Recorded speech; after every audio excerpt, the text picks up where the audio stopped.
Welcome the incredible Mikaela Shiffrin. Yes, yes, yes.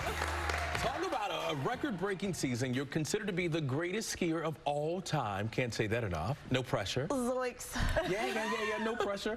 But in addition to your now 88 World Cup wins, you also scored your 21st giant slalom victory, the most of any female skier. That in itself deserves a round of applause right there. Yes, yes, yes. So tell us, did you go into this season expecting to make history? No, definitely not. No, I went into this season with the goal of winning the overall globe, which is this big honker. Piece of hardware here. This piece of hardware. That's basically the person who has the most consistent, best success through the entirety of the season, and that was my goal. This is my fifth, and that's kind of what I was shooting for, but I definitely didn't think I was going to be actually resetting the all-time winning record.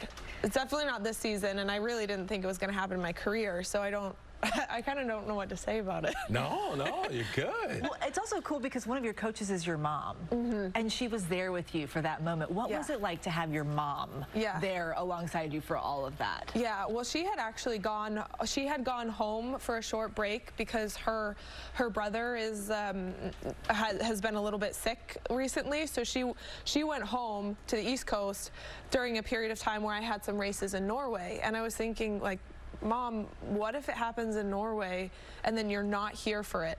You've been here like every single race in my entire career, and then you wouldn't be here for the 87th. But she ended up coming back to Sweden where it did end up happening, and she was there. My brother and his wife came and surprised us. We didn't know they were coming at all, and all the way from Colorado to go to Sweden, it's not like turn left at the gas station. It's like pretty far away. So the first time that I saw them was after I crossed the finish line of the slalom race, and that was the shot where I'm like hugging my brother's. Really, I'm kind of hugging around his head because I sort of jumped up and then he grabbed me, and I was like, people are gonna think that we're dating. You're like, stop. I'm like, this is awkward. This is actually really intimate.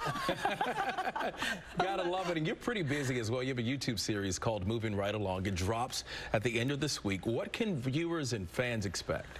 Yeah, I mean, this series, it's spurred from giving a little bit more insight, a little bit more of the behind the scenes and the story of who I am and what we do as ski racers and as athletes, and what people see is the actual racing at the races, the live coverage of what we do on the slopes, but they don't always see some of the quieter moments. There's a lot of really cool insight into the sport and me and the team that I work with, and you get quite a bit of behind the scenes in the episode coming up for the 86th and the 87th victory as well. And speaking of work, when you work so much, you have to fuel your body. And we hear you've been out of the country for a couple of months, but there's one food that you've been craving, right? Yeah. We got a surprise for you. New York Everything Bagels, just to welcome you back home. Right there. Take a look. Oh my God. Like you can't eat all those bagels in one sitting. Challenge accepted. She's like, I could knock this out. I could probably knock that out. That's impressive. We will give you your flowers for that one.